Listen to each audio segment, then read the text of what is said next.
I pray to the divinity in you. We already know that the purpose of life is to resolve that which is resolvable.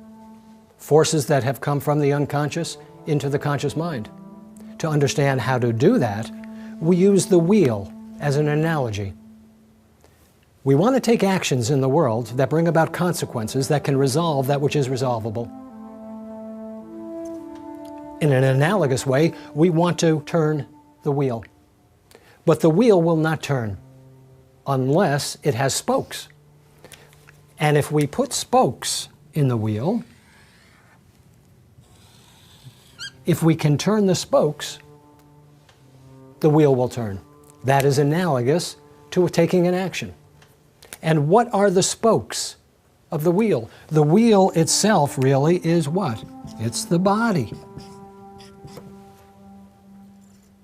And the four spokes are the four functions of mind.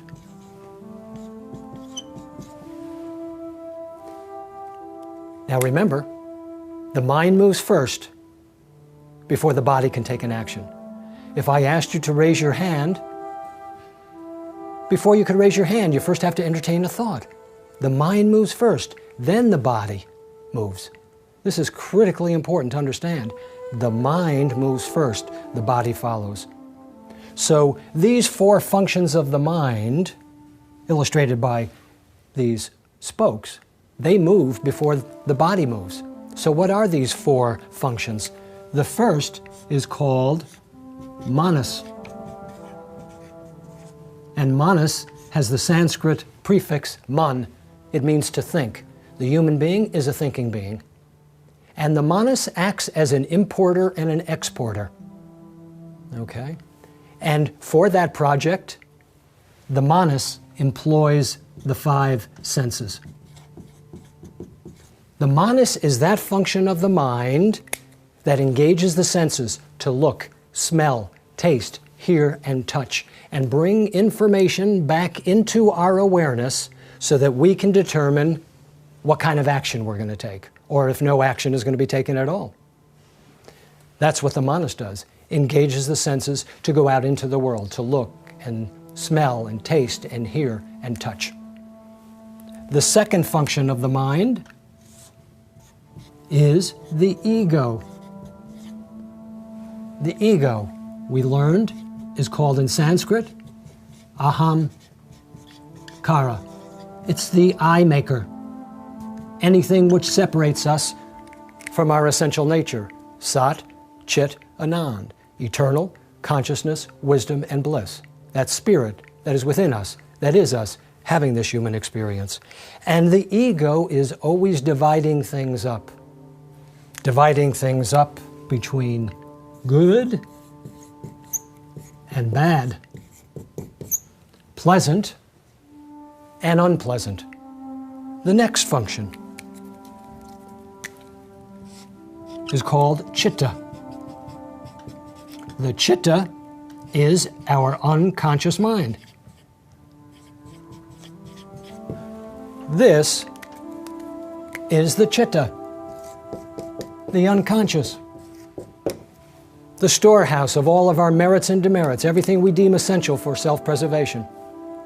So the manas, the ego, and the unconscious mind, they all move before we take an action, because the spokes are moving before the wheel is allowed to move.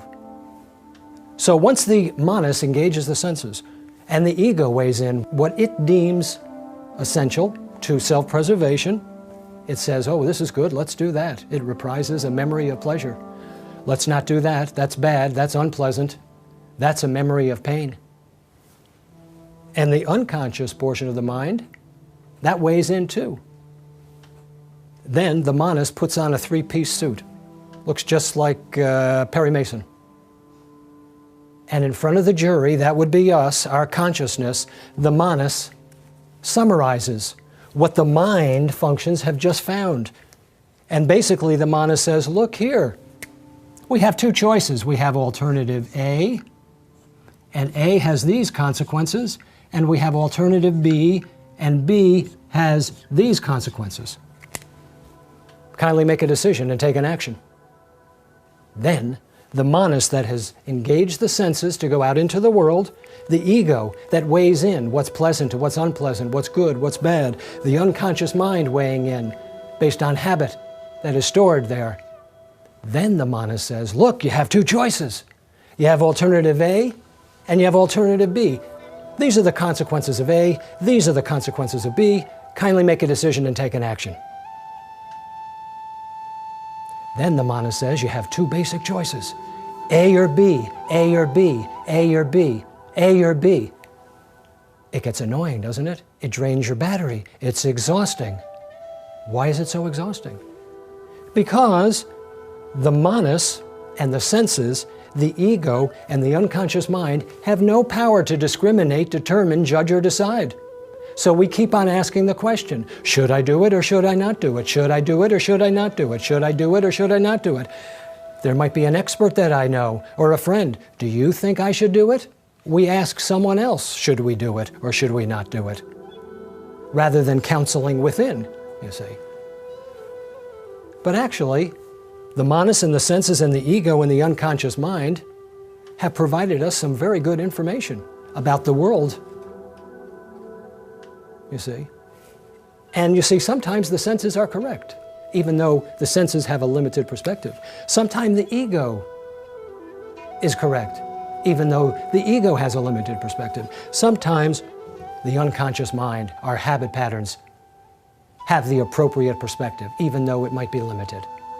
But how do we know? How do we know which is which? Fortunately, we have one more spoke, and that spoke is the key. It is our buddhi, our conscience, that aspect of the mind that operates as a mirror, that reflects perfect wisdom from the superconscious portion of the mind. The buddhi alone, our conscience, has the power to discriminate, determine, judge, and decide. So Patanjali, 2,000 years ago, codifying this ancient science of yoga, says all of yoga, all union, all happiness, all health, all reward and fullness begins with an understanding of and a coordination of the functions of the mind.